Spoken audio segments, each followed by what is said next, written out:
Hello दोस्तों, स्वागत है एक बार फिर आप सभी का आपके अपने यूट्यूब चैनल पीएस क्लासेस पर। तो दोस्तों, आज के इस वीडियो लेक्चर में हम बात करेंगे 12th क्लास बायोलॉजी के प्रैक्टिकल के बारे में। जी दोस्तों, आज के इस वीडियो लेक्चर में आप लोग को बताएंगे कि 12th क्लास बायोलॉजी के प्रैक्टिकल वाइवा में आप लोगों से कौन-कौन से सवाल पूछे जा सकते हैं और उन सवालों का आप लोगों को क्या जवाब बताना होगा ताकि आपका वाइवा और प्रैक्टिकल दोनों ही पूरी क्लास में सबसे अच्छे हों। दोस्तों, जैसे कि आप लोग जानते हैं कि 12th क्लास में जो प्रैक्टिकल होता है बच्चों 30 नंबर का होता है और आप चाहते हैं कि आपके 30 में से 30 नंबर पक्के आएँ, ठीक है? तो इसके लिए बच्चों एक बार वीडियो लेक्चर को आप पूरा ज़रूर देखिए।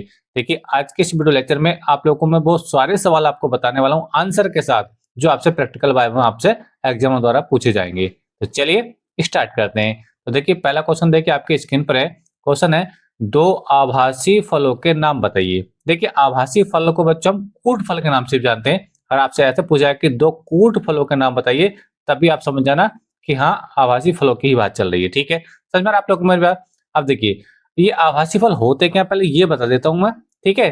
क्योंकि आपसे ये भी तो पूछा जा सकता है ना कि आभासी फल क्या होते हैं? एग्जाम्पल तो मैं बताऊँगा, लेकिन आपसे यही क्वेश्चन अगर कर लिया कि आभासी फल या कूट फल क्या होते हैं, तो वो भी आपको पता होना चाहिए, ठीक है? तो देखिए, मैं इसकी डेफिनेशन बताऊँ, ध्यान से समझेंगे। आभासी फल की या कूट फल की जो डेफिनेशन जो परिभाषा वो क्या आ रही है, वो आपको समझें ध्यान से। देखिए, वे फल वे फल जो फूल के अंडाशय के अलावा उसके विभिन्न भागों जैसे दलपुंज, बाह्य दलपुंज या पुष्पासन आदि से विकसित होते हैं, क्या कहलाते हैं? आभासी फल या कूट फल कहलाते हैं। एक बार मैं फिर से रिपीट करता हूँ अपनी बात को। वे फल जो फूल के अंडाशय के अतिरिक्त उसके विभिन्न भागों जैसे दलपुंज और बाह्य दलपुंज या पुष्पासन आदि से विकसित होते हैं, क्या कहलाते हैं बच्चों? आभासी फल कहलाते हैं। समझ में आ रहा है आप लोग को मेरी बात? ठीक है। अच्छा, अब देखिए इसके एग्जाम्पल उन्होंने पूछे हमसे।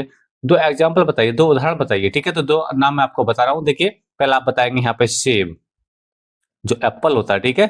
सेब आप बता दीजिए। दूसरा आप बता दीजिए बच्चों आपका यहाँ पे स्ट्रॉबेरी।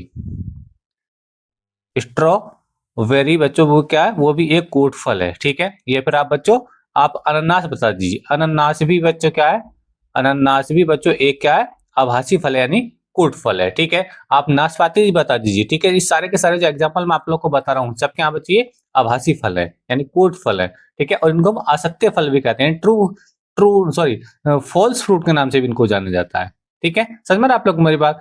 अगर आपसे ये पूछा जाए कि ये तो आभासी फल की मैंने आपको बता दिया, आभासी फल की डेफिनेशन मैंने क्या बताई थी, फिर से रिपीट कर रहा हूं, ध्यान से सुने। देखिए, वे फल जो फूल के अंडाशय के अतिरिक्त उसके विभिन्न भागों जैसे दलपुंज, बाह्य दलपुंज, ठीक है, या पुष्पासन आदि से विकसित होते हैं, कहलाते हैं जो आभासी फल या कूट फल कहलाते हैं। एग्जाम्पल मैंने बता दिया, सेब है, स्ट्रॉबेरी है, अनानास है, नाशपाती भी आप यहाँ बता सकते हैं, ठीक है? और आपसे पूछा कि वास्तविक फल क्या होते हैं, ठीक है? ये तो आपको मैंने बता दिया आभासी फलों के बारे में, ठीक है? डेफिनेशन नहीं बताई, इसके एग्जाम्पल आपसे पूछा है कि वास्तविक फल क्या होते हैं, उसके एग्जाम्पल क्या होते हैं, ये भी तो आपसे पूछा जा सकता है, ठीक है? तो वो मैं आपको बता रहा हूँ। देखिए, वास्तविक फल क्या होते हैं? देखिए, वे फल जो केवल फूल के अंडाशय से विकसित होते हैं। वे फल जो फूल के केवल अंडाशय से विकसित होते हैं, क्या कहलाते हैं? वो सॉरी वास्तविक फल कहलाते हैं, ठीक है? एग्जाम्पल उसका आप बताएंगे आम या फिर आप नारियल बता सकते हैं। ये मैं किसके बारे में बात कर रहा हूँ? ये बात कर रहा हूँ मैं वास्तविक फलों के लिए। मैं एक बार फिर से लिख देता हूँ, देखिए आप समझेंगे। वास्तविक फलों के बारे में अगर आपसे पूछा जाए, ठीक है, तो एग्जाम्पल आप क्या बता सकते हैं? यहाँ पे इसके एग्जाम्पल बताएंगे आम या फिर आप यहाँ पे नारियल बता सकते हैं, ठीक है? नारियल। क्लियर है आप लोग को मेरी बात? ठीक है। अगर आपसे वास्तविक फलों के 2 एग्जाम्पल पूछ लिए जाएं तो आप आम और नारियल बता सकते हैं, और आभासी फलों के एग्जाम्पल पूछ जाए तो सेब है, स्ट्रॉबेरी है, और या फिर आपका अनानास या नाशपाती वगैरह है, ठीक है? दोनों की डेफिनेशन मैंने क्लियर कर दिया आप लोगों को। क्या डेफिनेशन थी? आभासी फलों की डेफिनेशन बच्चों ये है कि वे फल जो फूल के अंडाशय के अलावा या अतिरिक्त उसके विभिन्न भागों जैसे दलपुंज, बाह्य दलपुंज या पुष्पासन आदि से विकसित होते हैं, आभासी फल कहलाते हैं। और जो वास्तविक फल होते हैं, ये केवल बच्चों फूल के अंडाशय से विकसित होते हैं। एग्जाम्पल में लिख दी आम और नारियल। उम्मीद करता हूँ यह बात आपको अच्छे से क्लियर हो गई होगी, ठीक है? और यहाँ तक का बच्चे वीडियो अच्छा लगा है तो अपनी मेहनत का आप लोगों से इतना सा ही रिक्वेस्ट है कि प्लीज वीडियो को लाइक जरूर कर दीजिए। चैनल पर नए तो चैनल को सब्सक्राइब कर लीजिए, ठीक है? चलिए नेक्स्ट हम बात करते हैं अगला क्वेश्चन क्या है। अगला क्वेश्चन देखिए, पुष्पीय पौधे क्या होते हैं? पुष्पीय पौधे क्या होते हैं बच्चों? देखिए, एक बड़ा आसान से इसका जवाब देंगे आप लोग। और आपसे पूछा जाता है तो वे पौधे जिन पर पुष्प आते हैं, जिन पर बच्चों फूल आते हैं, ठीक है, पुष्पीय पौधे कहलाते हैं, यानी जिन पर पुष्प आते हैं। ठीक, क्लियर आप लोग को मेरे? अब एग्जाम्पल तो बहुत सारे आप बता सकते हैं, जैसे आपका गुलाब हो गया, सूरजमुखी हो गया, ठीक है। तो ज्यादातर पौधे क्या पुष्पीय पौधे ही हैं जिन पर फूल आते हैं, ठीक है।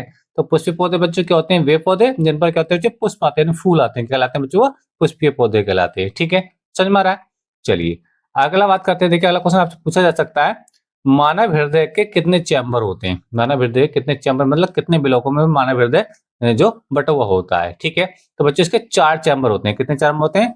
4 चैम्बर होते हैं। इस बात को आप याद रखेंगे। कौन कौन से होते हैं मैं आपको बता रहा हूँ, ध्यान से बारी-बारी से याद रखें। पहला होता है बच्चा आपका बायां अलिंद, वायां अलिंद, ठीक है। दूसरा होता है बच्चा आपका दायां अलिंद, तीसरा होता है बच्चा आपका बायां निलय और चौथा होता है बच्चा आपका दायां निलय। समझ में आप लोग में दो ही अलिंद होते हैं, दो ही निलय होते हैं, बस आप बायां और दायां लगा लीजिए। समझ में आ रहा है? तो मानव हृदय बच्चों कितने चैम्बर होते हैं? 4 चैम्बर होते हैं, ठीक है। कौन कौन सा? बायां अलिंद, दायां अलिंद, बायां निलय और दायां निलय, ठीक है। बस आप बायां दायां याद रख लीजिए और चारों का नाम मैंने आपको बता दी। अलिंद, 2 अलिंद होते हैं, 2 ही निलय होते हैं, बस बायां दायां याद रखना है, ठीक है। क्लियर है आप लोगों को मेरी बात? चलिए अगला बात करते हैं। अगला क्वेश्चन देखिए आपकी स्क्रीन पर है। क्वेश्चन क्या है? क्वेश्चन है स्त्री तथा पुरुष में कौन कौन से गुणसूत्र, ठीक है, पाए जाते हैं, ठीक है। स्त्री तथा पुरुष में कौन कौन से गुणसूत्र पाए जाते हैं? तो देखिए स्त्री में बच्चों 2 गुणसूत्र पाए जाते हैं। स्त्री की बात मैं करूं तो 2 गुणसूत्र होते हैं बच्चों एक्स एक्स के होते हैं बच्चों, वो एक्स एक्स होते हैं। और पुरुष में बच्चों, पुरुष में भी 2 गुणसूत्र पाए जाते हैं। कौन कौन से बच्चों? वो होते हैं एक्स और वाई। क्लियर है आप लोगों को मेरी बात? ठीक है, समझ में आ रहा है? तो स्त्री में कौन कौन से गुणसूत्र हैं बच्चों? वो एक्स एक्स होते हैं, ठीक है। पुरुष में क्या होते हैं बच्चों? वो एक्स वाई होते हैं। क्लियर है आप लोग को मेरी बात? ठीक है। अच्छा अगला बात करते हैं। अगला क्वेश्चन का आपसे क्या पूछ सकता है? तो याद रखें, देखो स्त्री में सेम सेम होते हैं बिल्कुल एक्स एक्स, और इसमें पुरुषों में अलग अलग होते हैं, ये भी याद रखना आप लोगों को, ठीक है। समझ में आप लोगों में? आगे देखिए अगला क्वेश्चन क्या पूछ सकता है। अगला क्वेश्चन है पुरुषों में यानी मनुष्य में गुणसूत्र की संख्या कितनी होती है? देखो ये जो एक्स एक्स एक्स या एक्स वाई होते हैं, ये बच्चों के 23 जोड़ी होते हैं। कितने होते हैं ये? 23 जोड़ी होते हैं, 23 जोड़ी। समझ में आ रहा है आप लोग मेरी बात? ठीक है। एक जोड़ी में 2 होते हैं, चाहे वो स्त्री हो चाहे वो पुरुष हो। तो 23 जोड़ी में कितने? 23 46। तो मनुष्य में गुणसूत्रों की संख्या कितनी होती है बच्चों? 46 होती है। कितनी होती है? 46 होती है, चाहे वो स्त्री हो चाहे वो पुरुष हो। गुणसूत्रों की संख्या कितनी होती है बच्चों? वो 46 होती है। याद रखना इस चीज को, ठीक है। 23 जोड़ी होती है और 23 46 हो गया। क्लियर है आप लोग मेरी बात? चलिए अगला क्वेश्चन आपको समझाते हैं। अगला क्वेश्चन आप लोगों से क्या पूछा जा सकता है?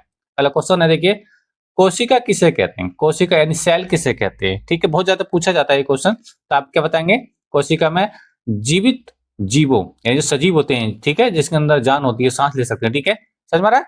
तो जीवित जीवों की सबसे छोटी इकाई को कोशिका कहते हैं। भाई इतनी डेफिनेशन है, ठीक है। आपको ओरली देना है, आपसे ओरली तो पूछा जाएगा। ऐसा मान लिया आपका इंटरव्यू हो रहा है, ठीक है, तो आपसे पूछा जाएगा कोशिका क्या? तो जीवित जीवों की सबसे छोटी इकाई को कोशिका कहते हैं, ठीक है। अच्छा आपसे पूछा कि किसी कोशिका की खोज कब हुई थी? तो कोशिका की खोज बच्चों हुई थी 1665 में, यानी 1665 में इसकी खोज हुई थी। इसको खोजा किसने था? रॉबर्ट हुक ने खोजा था, ठीक है। तो इनका ये नहीं वैज्ञानिक है जिन्होंने कोशिका की खोज की थी, ठीक है। यानी कोशिका का जो जनक है, जो माना जाता है, किसको माना जाता है? वो रॉबर्ट हुक को माना जाता है। और कब इन्होंने इसको खोजा था? 1665 में खोजा था। डेफिनेशन है जीवित जीवों की यानी सजीवों की सबसे छोटी इकाई को हम कोशिका कहते हैं। क्लियर है आप लोग को मेरी बात? उम्मीद करता हूँ आपको ये समझ में आ गया होगा। अगर आपसे पूछा जाए कि कोशिका के कितने भाग होते हैं, तो कोशिका के 3 भाग होते हैं। मेन भाग कितने होते हैं मुझे? 3 भाग होते हैं कोशिका के, ठीक है। इस बात को याद रखेंगे। कोशिका के बच्चे 3 भाग होते हैं। कौन कौन से होते हैं? एक होता है कोशिका झिल्ली। क्या होता है? कोशिका झिल्ली होता है। मैं लिख देता हूं, देखिए इसको, कोशिका कोशिका झिल्ली होता है इसका एक भाग, ठीक है। दूसरा भाग होता है बच्चों कोशिका द्रव्य। दूसरा जो भाग है इसका दूसरा, वो होता है कोशिका द्रव्य, ठीक है। और तीसरा भाग होता है बच्चों इसका, मैं लिख देता हूं आगे, नाभिक। क्या होता है? नाभिक है, न्यूक्लियस। तो कोशिका के 3 मुख्य भाग होते हैं, नाभिक, ठीक है, कोशिका झिल्ली और कोशिका द्रव्य। क्लियर आप लोग मेरा? तो इस बात को तीनों को बच्चों आप याद रखेंगे, ठीक है। चलिए आगे बच्चों हम बात करते हैं। अगला क्वेश्चन देखिए आपकी स्क्रीन पर है। क्वेश्चन देखिए आपके सामने क्या है, आवृत बीजी पौधे क्या होते हैं? आवृत बीजी पौधे क्या होते हैं? ठीक है, डेफिनेशन क्या? जिन पौधों के बीज, जिन पौधों के बीज फलों के अंदर होते हैं, जिन पौधों के बीज फलों के अंदर होते हैं उन्हें आवृत बीजी पौधे कहा जाता है। जैसे सेब को देख लीजिए, ठीक है। अब सेब, अब जो बीज होता है सेब के अंदर, अंदर काट के देखना तो उसके अंदर तो बीज होता है। तो ये भी क्या हो गया? ये भी एक आवृत बीजी पौधे का एग्जाम्पल हो गया, ठीक है। संतरा है, संतरे के बीज उसके अंदर होते हैं। पपीता, पपीते के बीज उसके अंदर होते हैं। समझ में आप लोग मेरी बात? तो आवृत बीजी पौधे का मीनिंग क्या होता है कि जिन पौधों के बीज फलों के अंदर होते हैं, फल के अंदर होगा उसका सीड्स जो होगा, जो बीज होगा, तो ऐसे पौधे क्या कहलाते हैं बच्चों? आवृतबीजी पौधे कहलाते हैं। एग्जाम्पल मैंने आपको बता दिए हैं। और आपसे आवृतबीजी पौधे का एग्जाम्पल है पूछे तो आप इनके आप पेड़ों के नाम बता सकते हैं। ठीक है, समझ में आ रहा है? क्लियर है? चलिए अगला मैं आपको बता सकता हूँ। अगला क्वेश्चन क्या देखिए, अगला क्वेश्चन है ब्लड यानी खून, रुधिर, रक्त सब इसी के नाम है। ठीक है, का रंग लाल किसके कारण होता है? यानी जो हमारी बॉडी के अंदर जो ब्लड है, ठीक है, तो ब्लड का जो कलर होता है वो रेड कलर होता है। तो रेड कलर यानी जो लाल कलर होता है वो किस रीजन से होता है, किस कारण से होता है, किस वजह से होता है, वही आपको बताना है। ठीक है, तो वो जो ब्लड का जो रंग लाल होता है, ठीक है, वो होता है अच्छा हीमोग्लोबिन की वजह से। किस वजह से? हीमोग्लोबिन। मैं लिख देता हूँ, देखिए हीमोग्लोबिन, इसको याद रखेंगे आप लोग। ठीक है, जो ब्लड का जो रंग जो लाल होता है, ठीक है, खून जो लाल कलर का होता है, किस वजह से होता है बच्चों? वो हीमोग्लोबिन की वजह से होता है। उम्मीद करता हूँ ये भी बात आपको अच्छे से क्लियर हो गई होगी। ठीक है, चलिए अगला क्वेश्चन बच्चों बात करते हैं। अगला क्वेश्चन क्या देखिए, अगला क्वेश्चन आपकी स्क्रीन पर है, पत्तियों का रंग हरा किसके कारण होता है? अभी हमने बात किस करी थी? अभी हमने खून की बात करी थी, ब्लड की बात करी थी कि उसका रंग लाल किस वजह से होता है? तो वो बच्चों किस वजह से होता है? वो हीमोग्लोबिन की वजह से होता है। ठीक है, अब यहाँ पे क्वेश्चन क्या है, पत्तियों का रंग हरा किस कारण होता है? ठीक है, जो प्लांट्स होते हैं उनकी जो लीफ होती है, जो पत्ते होते हैं हरी होती है, वो किस वजह से होती है उनका रंग हरा? तो आपको बताना। ठीक है, तो उसका नाम बच्चों आपका क्लोरोफिल। क्या होता है? मैं आपको लिख देता हूँ, आपको याद भी होगा, क्लोरोफिल। ये बड़े कॉमन कॉमन क्वेश्चन आपसे ज्यादातर पूछे जाते हैं। ठीक है, क्योंकि लॉन्ग क्वेश्चन तो वहां पे पूछा नहीं जाएगा, लॉन्ग क्वेश्चन तो आपसे बोर्ड एग्जाम में पूछा जाएगा। ठीक है, तो छोटे छोटे शॉर्ट क्वेश्चन आपसे पूछे जाते हैं जो आपको पता होने चाहिए। ठीक है, तो क्लोरोफिल, ठीक है, ये कहाँ पाया जाता है? ये बच्चों क्लोरोप्लास्ट में पाया जाता है। कहाँ पाया जाता है? ये क्लोरोफिल पाया जाता है क्लोरोप्लास्ट में, जो पत्तियों में होता है। ठीक है, समझ में आ रहा है? तो इस बात को याद रखेंगे, पत्तियों का जो हरा रंग होता है वो किस वजह से होता है? वो क्लोरोफिल की वजह से होता है, क्लोरोफिल के कारण होता है। ठीक है, तो दोनों का आपको याद हो गया होगा। ब्लड का रंग जो लाल होता है वो हीमोग्लोबिन की वजह से होता है, और जो पत्तियों का रंग हरा होता है, ठीक है, वो क्लोरोफिल की वजह से होता है। ठीक है, उम्मीद करता हूँ ये क्वेश्चन आपको अच्छे से क्लियर हो गया होगा। अगला क्वेश्चन देखिए आपकी स्क्रीन पर है, और ये अंतिम क्वेश्चन है। क्वेश्चन क्या देखिए, स्त्री तथा पुरुष के सेक्स हार्मोन्स के नाम बताइए। ठीक है, तो देखिए स्त्रियों का जो मुख्य सेक्स हार्मोन्स होता है बच्चों वो एस्ट्रोजन होता है। क्या होता है? एस्ट्रोजन होता है। ठीक है, और जो पुरुष का जो मेन जो आपका सेक्स हार्मोन होता है बच्चों वो क्या होता है? टेस्टोस्टेरोन होता है। क्या होता है? टेस्टोस्टेरोन होता है। इस बात को याद रखेंगे, बहुत ज्यादा ये कई बार आपसे बोर्ड एग्जाम में भी पूछा गया है। ठीक है, क्लियर है आप लोग मेरा? तो स्त्री का जो सेक्स हार्मोन्स होता है बच्चों क्या होता है? वो एस्ट्रोजन होता है, और पुरुष का जो सेक्स हार्मोन होता है बच्चों वो स्टोरोन होता है, टेस्टोस्टेरोन होता है। क्लियर है आप लोग मेरी बात? तो ये उम्मीद करता हूँ आपको अच्छे से क्लियर हो गया होगा। ठीक है, ये क्वेश्चन बहुत ज्यादा आप लोगों को पूछा जाता है कि एक फूल के कितने चक्र होते हैं? जो फूल होता है ना, फूल जो पुष्प होता है, जो फ्लावर होता है, उसे कितने चक्र होते हैं बच्चों? उसका 4 चक्र होते हैं। कितने चक्र होते हैं? 4 चक्र होते हैं। कौन कौन से होते हैं देखिए, वो मैं आपको क्लियर कर देता हूँ। पहला होता है बच्चों इसका, पहला चक्र होता है बच्चों इसका दलपुंज होता है। क्या होता है? दलपुंज। इस बात को याद रखेंगे, पहला दलपुंज होता है। दूसरा बच्चों इसका होता है, मैं आपको बता दूं, बाह्य दलपुंज। क्या होता है? बाह्य दलपुंज। ये बहुत ज्यादा पूछा जाता है, बाह्य दलपुंज। ठीक है, ये क्लियर है आप लोगों को मेरी बात? देख पा रहे होंगे आप लोग? तो ये दूसरा हो गया। और तीसरा जो होता है बच्चों आपका, तीसरा होता है बच्चों आपका स्त्री केसर। क्या होता है बच्चों?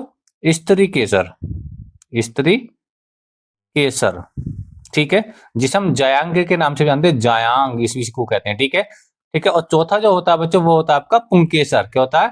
पुंकेसर। ठीक है, तो ये 4 चक्र होते हैं किसके? एक फूल के बच्चों कितने चक्र होते हैं? 4 चक्र होते हैं। ठीक है, कौन कौन से होते हैं?